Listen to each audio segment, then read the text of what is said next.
애가 말씀을 보고 있습니다. 이 예레미야 애가는 큰 슬픔 가운데에 부르는 노래가 바로 이 예레미야 애가의 말씀입니다. 큰 슬픔 가운데 부르는 노래. 이 슬픔 가운데에 무엇이 위로가 되겠습니까? 이 슬픔 가운데 어떻게 회복을 얻을 수 있겠습니까? 이 시를 노래한 예레미야, 물론 그가 하나님께서 하나님의 심판이 가까웠다라고 이스라엘 백성들에게 선포하고 선포하였지만 막상 무너져 버린 예루살렘을 볼 때에 사로잡혀간 포로들을 볼 때에 그의 마음이 결코 기뻤을 수가 없죠. 비록 하나님의 말씀에 따라서 선포할 때에 많은 박해도 받고 환난도 당하였지만 그가 결코 예루살렘이 멸망하거나 심판받기를 원하지 않았습니다. 고통스러울 수밖에 없습니다. 그 마음이 힘들 수밖에 없죠. 그 가운데 부르는 노래가 바로 이 예레미야 애가라고 할 수 있습니다. 오늘 그 예레미야 애가 1장 12절부터 그 22절까지의 말씀을 보았는데 이 말씀을 보게 되면 이 말씀에서는 예루살렘, 시온을 의인화하여서 예루살렘이 부르는 그러한 노래라고 할 수 있습니다. 이것은 어떤 인간 저자의 그러한 노래라기보다는 이 예루살렘이 부르는 노래, 어찌 보면 포로로 붙잡혀간 그 사람들의 그 마음을 대신하여서 부르는 그러한 노래가 바로 오늘 말씀입니다. 근데 우리가 어떻습니까? 그렇게 큰 고난과 슬픔을 당하게 되면 참 누군가에게 그것을 말하고 싶잖아요. 참 답답하잖아요. 성도도 그렇습니다. 큰 고난과 환난을 당하게 되면 아니 어떻게 하나님께서 이러한 고난을 나에게 허락하셨는가? 오늘 말씀은 그러한 가운데에서 회복이 어떻게 시작되는가를 말씀하여 주는 것이 바로 오늘 말씀이라고 할 수 있습니다. 우리가 아무리 믿음이 있는 사람이라 할지라도 참 이 고난과 환난 가운데 있게 되면 아니 하나님 어떻게 나에게 이렇게 하셨을 수가 있어요? 라고 질문할 수밖에 없죠. 오늘 그러한 가운데서 오늘 시인 아니 예루살렘 성 시온은 이렇게 노래합니다. 지나가는 모든 사람들이여 너희에게는 관계가 없는가? 나의 고통과 같은 고통이 있는가 볼지어다. 지나가는 사람들이여 지금 이 예루살렘으로 의인화된 이 사람이 아니 이곳에 있었던 이 사람이 외치는 것입니다. 지나가는 사람들이요. 지금 예루살렘을 지나가는 사람들을 불러서 무엇인가 말하고자 합니다. 왜 이렇게 말할까요? 자신의 억울함을 들어달라는 것입니다. 우리도 그렇지 않습니까? 참 어렵고 힘들 때 누군가 들여주면 참 우리가 마음이 시원할 것 같잖아요. 나의 억울함을 누군가 들어주기만 한다면 나의 억울함을 누군가 잘 경청하여 준다라고 하게 되면 참 마음이 시원해지는 것을 느낄 수 있는데 오늘 이 시편도 그렇습니다. 지나가는 사람들이요 나의 소리를 들어보라. 너희에게는 관계가 없는가? 나와 같은 고통이 있는가? 볼지어다. 그런데 그가 이렇게 원망하고 불평하는 그 대상은 누구냐 하면 하나님입니다. 하나님. 너무나도 고통스럽고 힘들다 보니까 하나님을 향해서 아무리 믿음이 있다라고 하지만 하나님을 향하여서 억울함도 있고 하나님은 어떻게 나에게 이렇게 하셨어요? 어떻게 이렇게 하실 수 있습니까? 아무리 자신이 범죄하여 그 심판을 받는다 할지라도 지금 당하고 있는 이 상황이 너무나도 힘들고 어려워서 주변 사람들에게 말하고자 하는 것이죠. 이스라엘의 포로로 붙잡혀가 있는 이스라엘 백성들이 하나님께 대하여 가지고 있는 생각이 바로 이 말씀이었습니다. 왜 하나님 우리를 이곳으로 보내셨습니까? 왜 우리가 이렇게 포로가 되었습니까? 이들은 자신들의 죄악을 생각하기보다는 하나님이 왜 우리에게 이렇게 하시는가라는 그러한 생각이 가득 찼었던 것입니다. 왜 하나님이 우리를 이렇게 하셨습니까? 우리가 에스겔 37장 말씀을 보게 되면 마른 뼈에 대한 환상이 나오는데 그 마른 뼈에 대한 환상에 대한 그 해석을 그 뒤에 말씀을 보게 되면 이스라엘 백성들이 하는 그러한 이야기가 있습니다. 우리는 마른 뼈와 같습니다. 우리는 이곳에 포로로 붙잡혀와서 마른 뼈와 같이 다 말라버렸습니다. 우리에게는 소망도 없고 아무것도 없습니다. 우리는 말라버린 뼈다귀와 같은 사람입니다. 지금 오늘 이 예레미야 애가에서 말하고 있는 그 사람, 이 의인화된 이 사람이 예루살렘이 말하고 있는 것이 바로 그것입니다. 지나가는 모든 사람들이요, 그 주변의 사람들에게 그 억울함을 호소하죠. 우리 그 뒤에 말씀해 보십시오. 그가 하나님을 향하여서 지금 이렇게 이야기합니다. 여호와께서 그의 진노의 날에 나를 이렇게 괴롭게 하신 것이로다. 주변의 사람들이 한번 들어보라. 여호와께서 나에게 이렇게 하신 것이로다. 종일토록 나를 피곤하게 하여 황폐하게 하셨도다. 내가 하나님께 그 하나님께서 멍에를 그의 손에 묶어서 멍에를 묶어서 내 목에 올리시고 내 힘을 피곤하게 하시고 내가 감당할 수 없는 자의 손에 주께서 나를 넘기셨도다. 이게 바로 지금 시인이 이 예루살렘으로 인하된 이 사람들이 하고 있는 그러한 소리입니다. 하나님 어떻게 저에게 이렇게 하실 수가 있습니까? 주변 사람들이요, 내 소리를 들어보라. 그들이 느끼기엔 어떻습니까? 우리 15절 말씀해 보게 되면 이렇게 이렇게 말합니다. 주께서 내 영토한 나의 모든 용사들을 없는 것 같이 여기시고 성회를 모아 내 청년들을 부수시며 처녀딸 유다를 내 주께서 술틀에 밟으셨도다. 그의 마음은 어떠냐 하면 이 포로로 붙잡혀가 있는 사람들, 이 멸망당한 사람들의 그 마음 어떤 마음입니까? 용사들을 없는 것 같이 하나님께서 여기신 것 같습니다. 그 용맹하던 용사들이 없는 것 같이 되어져 버렸습니다. 그 청년들, 그 혈기왕성하던 청년들이 나라를 지킬 것 같았었는데 다 부서졌습니다. 심지어 처녀딸 유다는 어떻습니까? 주께서 술틀에 밟으셨다라고 이야기합니다. 이스라엘의 그 술틀, 포도주를 짜는 그 술틀은 보게 되면 보통 우리 강단의 한 반 정도 되는 곳에다가 포도를 이렇게 다 모아놓습니다. 그리고 거기에 가서 어떻게 하냐면 사람이 막 밟습니다. 그러면 조그만 구멍이 있어서 그쪽으로 이렇게 포도 그 즙이 나오게 되면 그것을 모아갖고 포도주를 이렇게 생산하게 되어지는데요. 그 나오는 그 포도주가 어떻겠습니까? 새빨 같지 않습니까? 자신들이 그렇다는 겁니다. 하나님께서 우리를 술틀에 놓고 이 포도주 틀에 놓고 우리를 밟으셨도다. 이게 바로 이스라엘 백성들이 가지고 있는 하나님께 대한 그러한 마음이죠. 아니 하나님께서 어떻게 이러실 수가 있습니까? 어떻게 이렇게 하실 수가 있습니까? 주변 사람들이여 내 소리를 들어보라. 주변 사람들에게 이렇게 한탄하며 이야기하는 것입니다. 하나님이 어떻게 나에게 이렇게 하실 수 있는지 내 소리를 한번 들어보라. 그래서 어떻습니까? 오늘 16절 말씀해 보게 되면 이 사람이 울고 있죠.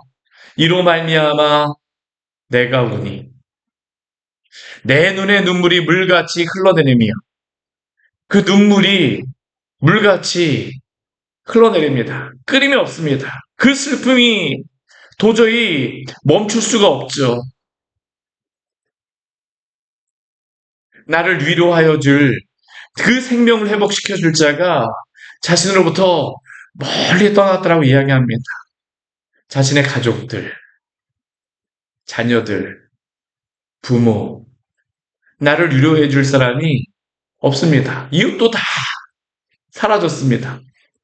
나에게 내 생명을 회복시켜 줄 자, 나를 위로하여 줄 자가 다 떠났음이로다. 아니, 포로로 붙잡혀진 이 백성들에게는 하나님이 떠난 것처럼 여겨지기도 하는 것입니다. 하나님께서 나를 위로하여 주셔야 될 텐데 하나님조차도 내 기도 소리를 들어주시지 않을 것 같습니다. 그러니까 어떻습니까? 지나가는 사람들에게 내 이야기를 들어보라는 것입니다. 시온이 두 손을 폈으나 그를 위로할 자가 없도다. 이게 바로 예루살렘이 당하고 있는 그 상황이죠. 우리도 그렇지 않습니까?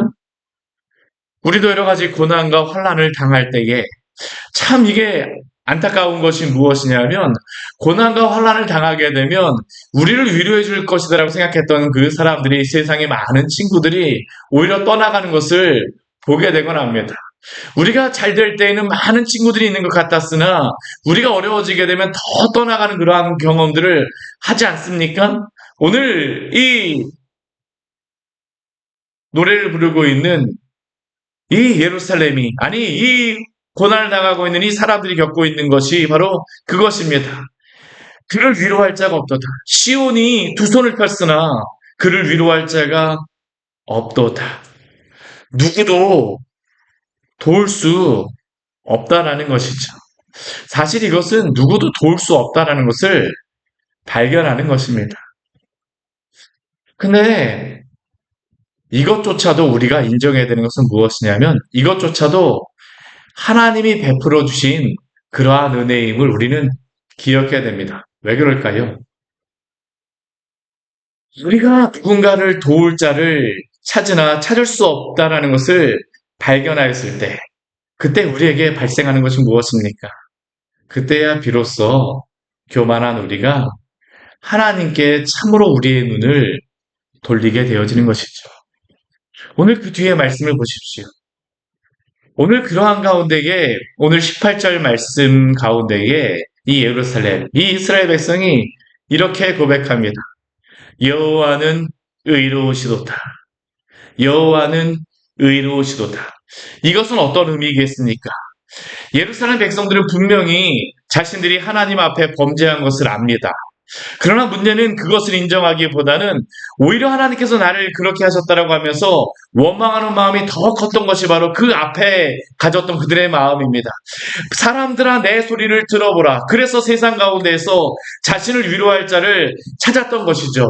그런데 문제는 무엇입니까? 자신을 위로할 자를 누구도 찾지 못하였습니다. 오히려 자신을 위로할 자라고 생각했던 사람들이, 위로해줘야 되는 사람들이 조롱하며, 대적하며, 위협하는 자들만 있는 것을 발견하게 됩니다. 그것을 보게 됩니다. 결국 그는 그러한 상황 가운데에 무엇을 할까요? 자신의 죄인됨을 인정하며, 지금 자신이 이렇게 고난을 당하는 것이 당하게 하신 하나님께서 그것조차도 하나님의 의로우심을 인정하게 되는 것입니다. 이것은 하나님의 그러한 어떤 고난 때문에 이러한 것들이 일어났다기보다는 하나님이 자신의 죄로 인하여 하나님께 심판을 받는 것임에도 불구하고 오히려 그 가운데에 하나님이 나를 붙잡아 주고 계시다는 것을 알게 되어지는 것이죠. 누구도 자신과 함께 할 사람이 없다는 것을 알자 이제야 하나님 앞에 항복하면서 하나님의 주권과 선지를 인정하는 것, 이게 바로 여호와는 의로우시다라는 그러한 고백입니다. 우리의 진정한 회복은 어디로부터 시작할까요? 저도 제가 예수님을 만나고 제가 회심하게 되었을 때, 참된 회개하게 되었을 때 기억해 보게 되면 저의 그러한 모든 계획과 그러한 생각들이 다 막히고 그러한 가운데에서 어쩌면 하나님 앞에 나와서 불평하는 마음으로 하나님 앞에 하나님 왜 나만 이래요? 하나님 왜 나만 이래요? 라고 불평 섞인 기도를 마지못하게 하는 중에 결국에는 제가 얼마나 하나님 앞에 큰 죄인인지를 발견하게 되었습니다. 인간이 하나님께 진정으로 돌아오는 것은 우리가 교만하고 내가 할 수 있다라고 생각할 때에는 주께로 돌아올 수가 없지 않습니까? 그런데 나의 모든 소망이 사라지고 나의 모든 계획이 무너졌을 때에 우리는 우리가 얼마나 연약한 존재이며 하나님 앞에 죄인인 것을 알게 되지 않습니까? 왜 그럴까요? 이 세상의 모든 것들은 다 변하며 사라지는 것이지만 하나님만이 영원하시며 그의 계획과 주권은 결코 변하지 않고 가장 선하시다라는 것을 알게 되기 때문입니다. 우리가 바로 고난 가운데에 하나님을 만나게 되는 이유가 바로 이것이죠. 나의 모든 것들은 사라지고 없어져 버릴 것이지만 나의 그러한 연약함을 보게 되지만 그러나 하나님만이 영원하시며 또한 하나님만이 의로우시다라는 것을 발견하게 되어지는 것입니다. 하나님만이 우리를 구원할 자라는 것을 오늘 예루살렘 사람들도 발견하게 되어지는 것이죠. 인간이란 얼마나 교만합니까? 우리 아까 15절 말씀, 우리 이렇게 그 예루살렘이 이스라엘 백성들이 이렇게 고백합니다. 주께서 내 영토와 나의 모든 용사들을 없는 것 같이 여기시고 성회를 모아 내 청년들을 부수시며 처녀딸 유다를 내 주께서 술틀에 밟으셨도다. 주께서 주신 이 가나안 땅임에도 불구하고 이 사람은 어떻습니까? 주께서 내 영토 안에 모든 용사들 없는 것 같이 여기셨다는 겁니다. 내 영토 안에 내 땅에서 주께서 모든 것들을 다 제거하셨다는 게 바로 이스라엘 백성들의 생각이었었죠. 그 모든 것이 당연한 것이다라는 게 바로 이전에 가졌던 생각입니다. 그런데 그가 이 상황 가운데 발견한 것이 무엇입니까? 그 모든 것 당연한 것이다라고 여겼던 것이 하나님의 은혜였다라는 것을 이 고난을 통해서 알게 되어지는 것이죠. 심지어 내가 이렇게 고난을 당하고 있는 것조차도 하나님이 의로우시다라고 하는 것에 대한 자각을 갖게 되어지는 것입니다.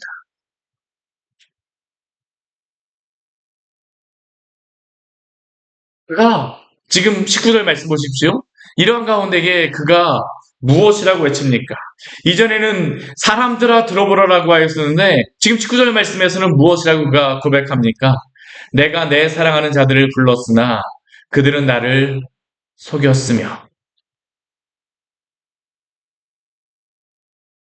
자신이 그 사랑하는 자들을 불렀으나 그들이 나를 속였다라고 이야기를 하죠. 그들이 그 제사장들과 장로들 그들의 목숨을 회복시킬 양식들을 구하다가 오히려 성 가운데 기절하였다라고 이야기합니다. 사랑하는 그 자들이 자신에게 전부가 되어질 수 없다는 것을 알게 되어지는 것입니다. 그러니까 이 시인이 다시 한번 이 10절 말씀 가운데에 이렇게 고백합니다. 우리 20절 말씀 같이 한번 읽어볼까요? 여호와여 보시옵소서 내가 환난을 당하여 나의 애를 태우고 나의 마음이 상하오니 나의 반역이 심히 크미니이다. 여호와여 보시옵소서. 여호와여 보시옵소서. 하나님께서 이 모든 고난을 허락하셨지만 그러나 구원도 하나님께만 있다는 것을 그가 알게 되자 하나님께 기도하는 것입니다. 여호와여 보시옵소서. 더 이상 세상 사람들이 해결할 수 있다는 것이 아니라 주께서 도와주셔야지만 해결할 수 있는 문제라는 것을 알기 때문에 하나님께 구하죠. 여호와여 보시옵소서. 비록 지금 환난을 당하고 있으나 나의 반역함이 심히 큽니다. 자신이 하나님께 대한 반역으로 인하여 배역으로 인하여 이러한 일들이 발생하고 있음을 인정하고 있는 것입니다. 나의 반역이 크미니이다. 왜 그렇겠습니까? 그럼에도 불구하고 위로자가 하나님밖에 없다는 것을 그가 알게 되었기 때문이죠. 나를 위로하는 자가 없으며 나의 모든 원수들은 내가 재난당하는 것을 듣고 주께서 이렇게 하신 것을 기뻐하나이다. 그는 주변의 사람들이 자신을 도울 것이다라고 처음에는 생각하였지만 그러나 자신을 온전히 도와줄 분은 하나님밖에 없다라는 것이 이 시각의 변화가 오게 되어지는 것입니다. 사랑하는 성도 여러분, 우리의 참된 위로자, 참된 구원자가 누구십니까? 바로 우리 주 예수 그리스도밖에 없음을 기억하시기를 바랍니다. 우리가 이전 예수님을 모르기 전에는 세상에서 나를 도와줄 자를 찾았을지 모르지만 그러나 우리가 그 은혜를 알게 되면 어떻습니까? 주 예수 그리스도만이 나의 진정한 위로자요. 우리 주님밖에 우리를 구원할 자가 없다는 것을 알게 되지 않습니까? 때때로 성도도 우리의 삶에서 예레미야 애가와 같은 환난과 고난을 당할 때가 있을 수도 있습니다. 그러나 우리가 이 환난과 고난 가운데에서 발견해야 될 것은 무엇일까요? 바로 우리 주님께서 우리의 참된 소망이요, 구원이요, 위로라는 것 아니겠습니까? 여기로부터 바로 우리의 참된 회복이 시작되어지는 것입니다.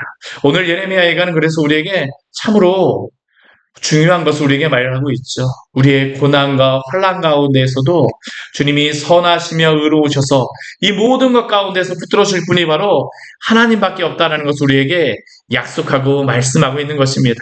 이 말씀 가운데에 우리가 또한 소망을 발견하는 귀한 은혜가 있기를 축원합니다. 같이 기도하도록 하겠습니다. 하나님 아버지, 오늘 말씀을 통하여서 우리에게 귀한 은혜를 주니 감사를 드립니다. 우리의 그 모든 소망이 사라지고 없어져 갈 때, 때때로 우리의 그러한 모든 것들이 사라져 버릴 때에 우리는 주변의 사람을 의지하곤 합니다. 내 소리를 들어보시오. 나를 도와주시오. 나에게 이렇게 하시오. 도움을 구하고 요청하지만 그러나 때때로 하나님 아버지 우리가 그렇게 요청을 하였음에도 불구하고 우리를 도와줄 자가 없습니다. 그러나 이 모든 상황 가운데에서도 주께서는 우리를 모른다 하지 않으시고 의로우신 하나님께서 이 모든 것을 통하여 주님을 붙잡도록 우리에게 이 모든 것들을 인도하심을 또한 우리로 하여금 인정하게 하여 주시옵소서. 고난과 환난에 매몰되지 말게 하여 주시고 우리가 그 고난과 환난 속에서도 우리를 붙들어 주시는 하나님을 알고 하나님께서 우리를 사랑하심으로 그 아들 독생자 예수 그리스도를 우리에게 보내주셨음을 알아. 우리 주 예수 그리스도를 믿음으로 말미암아 하나님을 발견하는 귀한 은혜가 모든 순간 가운데 있을 수 있도록 주의 은혜를 베풀어 주시옵소서. 예수님 이름으로 기도드립니다. 아멘. 오늘 말씀 같이 기억하시면서 기도하며 나가도록 하겠습니다.